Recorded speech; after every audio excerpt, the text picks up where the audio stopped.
order to protect it. So if you're saying to me, what's data classification? If you don't know, is it's very simple. It's 4 areas of how data is. Data is information. It could be, it could be information like a credit card number, Social Security number. It could be trade secrets, what have you. It could be public information. So you have public, internal use, confidential, which could be confidential, low confidential, high confidential, and then the top one I call is proprietary. I used to call it secret, but now with top secret I just call it proprietary. That's more like your strategic planning, your CEO information, things like board level stuff. So you have to have that classification. And say you have a lot of data that falls under the confidential, which in this case for a bank it would, or proprietary, probably high levels, or internal use. So you have to have governance over all that. So I'm not going to get into all that because that'll take forever. But when it comes to outsourcing, you really have to have a handle on who your service provider. Say you're going to go with a Fiserv, and I know Fiserv very well because I've done assessments with them. You have to have a really good understanding of how they protect the transmission of information, or how's the bank sending information to them, how's the bank encrypting data, encrypting at rest, encrypting in transit, your encryption policy. How is data protected from a leakage perspective? I call data leakage protection.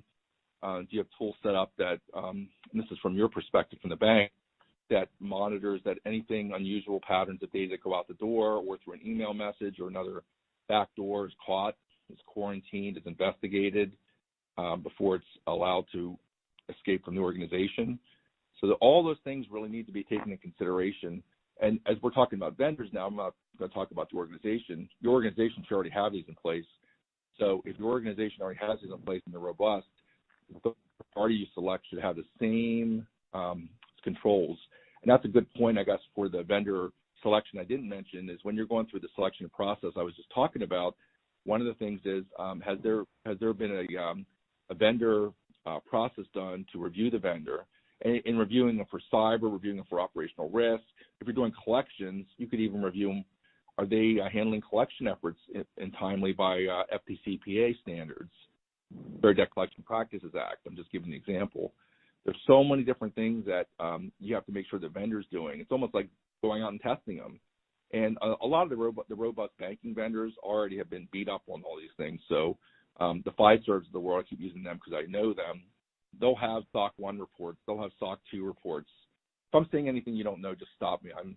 I just don't want to say something you aren't familiar with. Those are control reports that should be available that you can get. And then they've also had many banks and groups come in and do reviews through shared assessments. They call it the SIG. Those are like shared assessments for all the large banks and things like that. The government's come in and done work, state banking departments, et cetera, et cetera. So, but that's a big area that when you do the due diligence on vendor sourcing, you have to make sure you understand if assessment's been done. And then on top of that, if the assessment has been done, which is a good thing to hear, then you have to ask them, are there any open issues?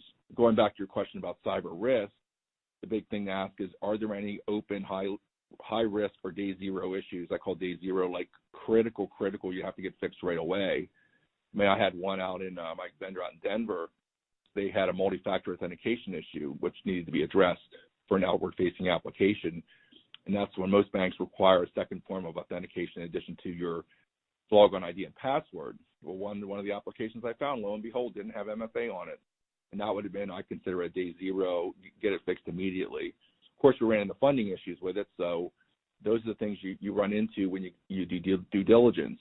And that's the kind of things that, keep certain organizations from going with a certain vendor until those things are fixed. That's something you hang over their head saying, well, we would move forward with relationship, but you're not encrypting this or you're not doing this. So until you demonstrate you're doing this and remediate it, we're not going to move forward with the contract. And believe me, that'll get their butts moving pretty quickly if they want the business, to move forward. That's where it's very important you have a third-party vendor risk group with your client that enforces these things, that keeps on top of these things. They do their risk assessments. They do their due diligence reviews. They have a risk registry of tracking issues, keeping track of things, and holding the feet to the fire to the vendors when they are selected. And then when you do select a vendor, when the bank does select us, say they do go with a third party for this, then they're also risk ranked from a vendor perspective. and again, I'm going to pick on Fiserv. Say Fiserv is selecting